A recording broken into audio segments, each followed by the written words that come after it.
सफाई के मामले में रेलवेज ने बहुत अच्छा काम किया है। महोदय को धन्यवाद देना चाहूँगा।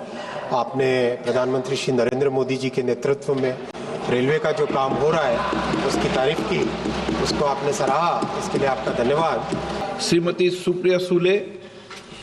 सर, महाराष्ट्र में रेलवे मंत्रालय का काम सचमुच अच्छा हो रहा है और उनकी टीम को मैं कॉम्प्लीमेंट करूंगी क्योंकि रेलवेज ने सफाई, इनकी मैं हमेशा प्रशंसा इसलिए कर रही हूँ कि सफाई के मामले में रेलवेज ने बहुत अच्छा काम किया है। लेकिन महाराष्ट्र में नीरा, जेजुरी, बारामती और दौंड, इस सारे मेरे निर्वाचन क्षेत्र में जो स्टॉपेजेस है सारे वो पूरे कम हो चुके हैं। दौंड का मैं उदाहरण दूं आपको, वहाँ 80 ट्रेन रुकती थी, आज 40 ट्रेन सर रुकती है और वो बहुत बड़ा जंक्शन है और वहाँ का पूरा इकोनॉमिक सिचुएशन, इसमें अगर आप ई क्वेश्चन थे socio economic benefits anticipated in this state.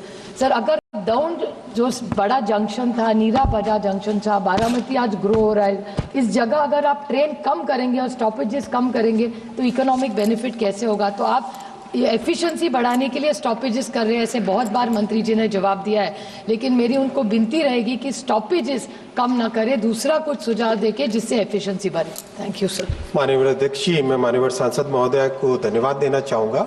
आपने प्रधानमंत्री श्री नरेंद्र मोदी जी के नेतृत्व में रेलवे का जो काम हो रहा है उसकी तारीफ की, उसको आपने सराहा, इसके लिए आपका धन्यवाद।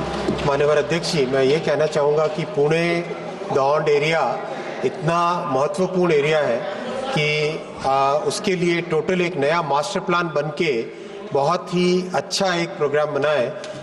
पुणे की कैपेसिटी को डबल करने के लिए उरुली में एक मेगा टर्मिनल बनाया जा रहा है।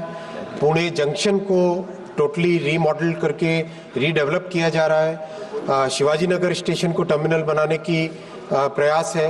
फिर पुणे से लोनावला के 3rd और 4th लाइन बनाने का काम है।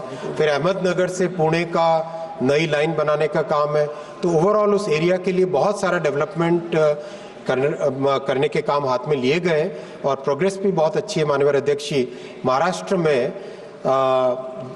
अभी करीब 1,64,000 करोड़ रुपए का इन्वेस्टमेंट रेलवे का विभिन्न प्रोजेक्ट्स में हो रहा है और इससे महाराष्ट्र के रेलवे नेटवर्क का टोटल ट्रांसफॉर्मेशन होगा।